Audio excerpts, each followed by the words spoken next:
Meron tayo rito problem number 3. A motorcycle can travel 25 to 28 km on each liter of gasoline. If 1 liter of gasoline costs 38 pesos and 50 centavo per liter, about how much will it cost to travel 100 kilometers?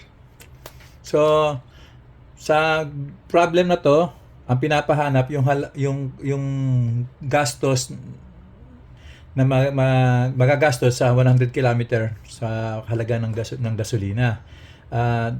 Binigay naman dito kasi ang tanong about means approximate or round up or what, estimate like that, because word about is commonly used for estimate and approximate. So we have two value here because we have meron tayong dalawang reference, 25 kilometer per liter of gasoline and the other one is 28 kilometer liter of gasoline. So kukwentahin natin muna ngayon kung ilang litro mako-consume ng sa 100 kilometer based on 25 kilometer and based on 28 kilometer on each liter of gasoline. So pag kinwenta natin ang minimum consumption of gasoline, we will compute for the 28. Kasi sa 28, kaya minimum siya, mas mahaba na rating niya sa 1 liter. So ito yung minimum liter of gasoline.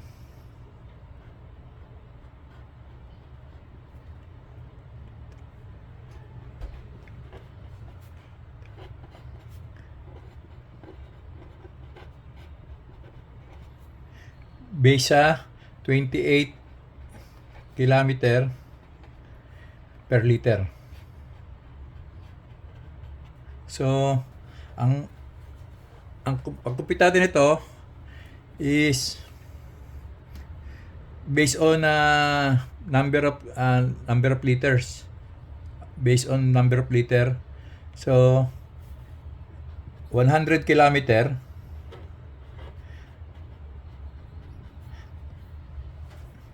multiply divide, let's say divide 28 kilometer per liter. So ang value nito is 3.57 liters. Ito yung minimum. Yung sa maximum niya, maximum liter of gasoline, ito naman yung 25 kilometer per liter. So 100 kilometer divided by 25 kilometer per liter. Cancel. Ang magiging value nito is 4 liters. So, kukwentahin natin ngayon yung actual cost. Magiging yung magkano magiging konsumo ng gasolina according sa 100 kilometer na tatakbuhin niya na travel. So, for 28 kilometer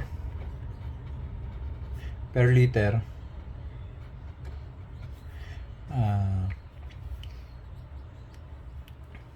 is equal to 3.57 liters times magkano yung presyo ng gasolina is 38.50 liter peso per liter. So cancel natin ang liter, ang magiging cost ito is 137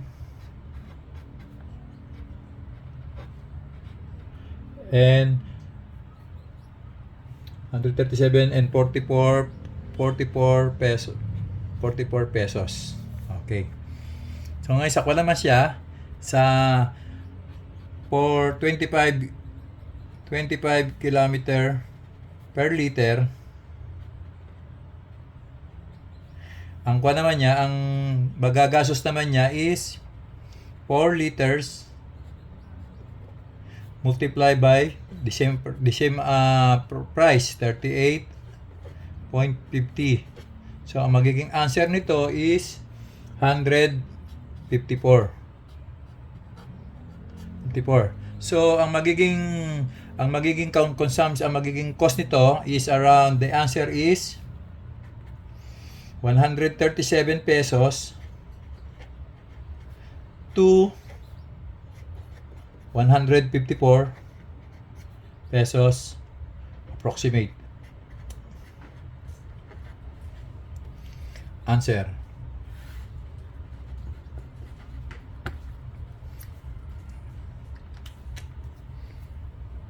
Ito yung pang-apat na problem is the book company is setting up a schedule for the employees. The office opens for 7.5 hours each day. If the employees have 2.5 hour shift intervals, how many shift will the company need to fill? Pinapahantlan dito kung ilang shift daw ang gagawin para sa 7.5 hours na working day for each day. So, gawin natin solution.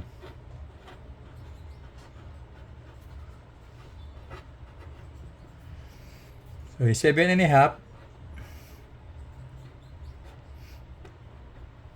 is a mixed number. Convert natin to sa improper fraction. Paano pag-convert na improper fraction? Yung gantong ang step.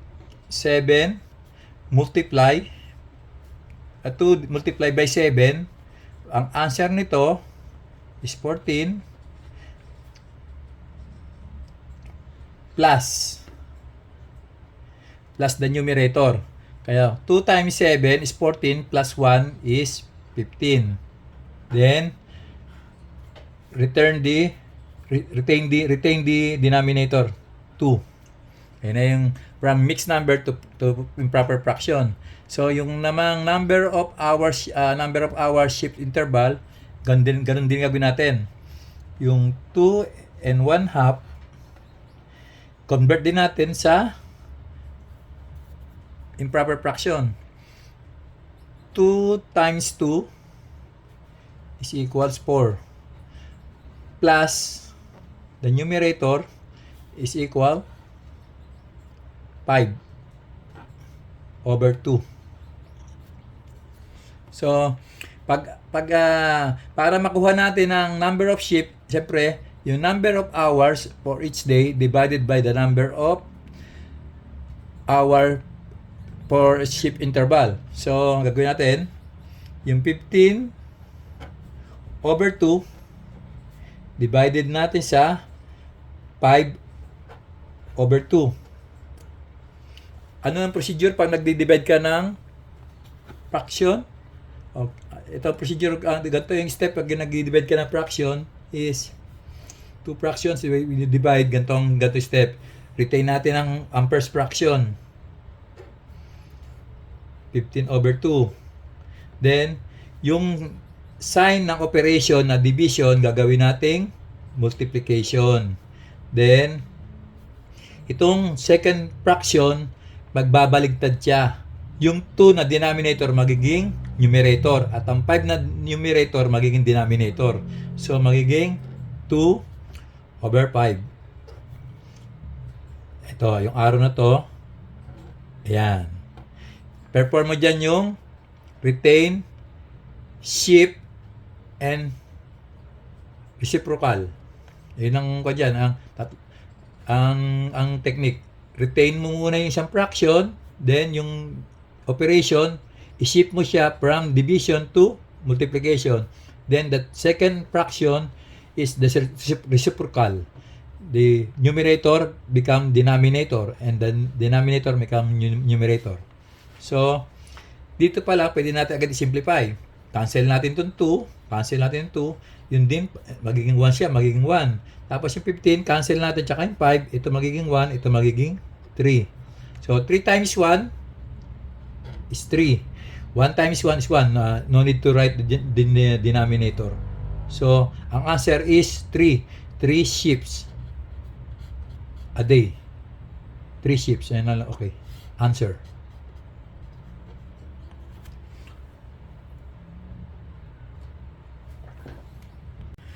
Ito naman yung number 5 problem. About 7/10 of the human body is water. If a person weighs 130 kilograms, how many liters are water? So, sabi rito, may 7/10 yung composition ng human body ay water. So, pag i-convert natin to into decimal, that is, compute natin ng manual pero madali, pero ang value nito is 0.7.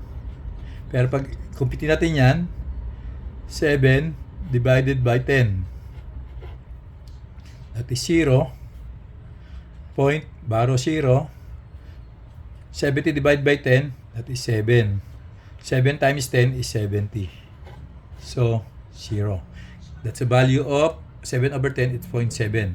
So, from this, yung 0.7, multiply natin sa 130 kilogram na body weight ng tao.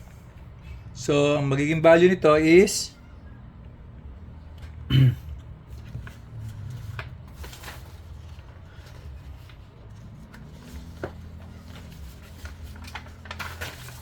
91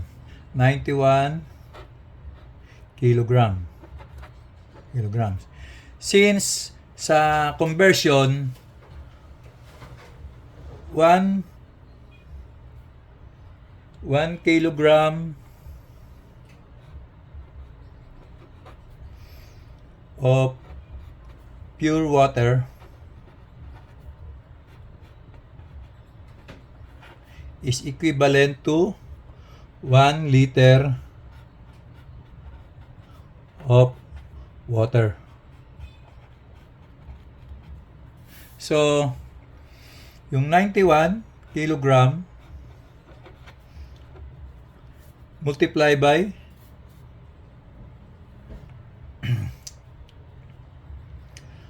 1 liter of water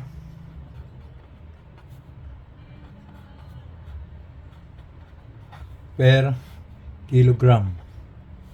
So, cancel natin yung kilogram. Kasi ng kilogram, ang answer is 91 liters of water. Answer.